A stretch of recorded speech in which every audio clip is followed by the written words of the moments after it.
Aujourd'hui, je voudrais vous parler du logement. Je suis élu local et chaque jour, je rencontre des habitants et 9 fois sur 10, c'est pour me parler du logement.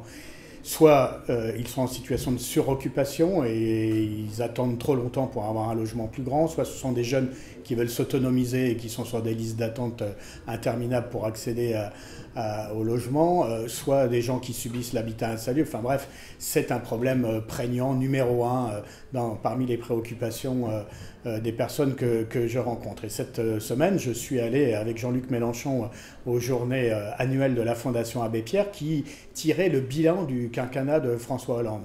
Un bilan sévère pour la Fondation Abbé Pierre, parce que sur ce sujet, le logement comme sur le reste, les actes des gouvernements de François Hollande étaient loin, très loin des promesses qui avaient été prises en 2012. Les crédits pour les habitations à loyer modéré ont diminué de moitié. Par contre, les mécanismes de défiscalisation pour les plus riches qui veulent investir dans l'immobilier, eux, ont augmenté. S'ajoute à ça 2014 et 2015, années record des expulsions locatives et comble du malheur pour un pays comme la France, qui est la 5e puissance économique du monde.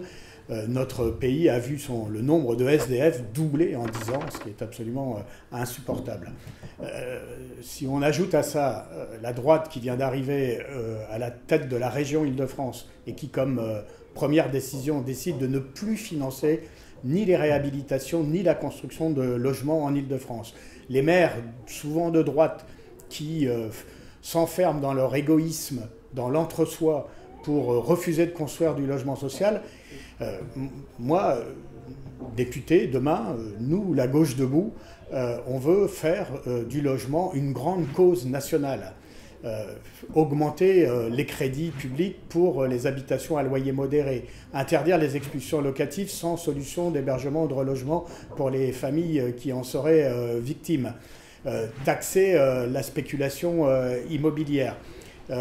Garantir une sécurité sociale du logement. Le logement n'est pas une marchandise, c'est un droit comme l'est la santé ou l'éducation, et il doit être traité comme tel par un grand pays comme la France pour que tout le monde soit à égalité d'accès devant ce droit. Donc voilà les propositions que nous faisons. J'aurai sûrement l'occasion d'y revenir plus en détail, mais c'était le message que je voulais transmettre aujourd'hui.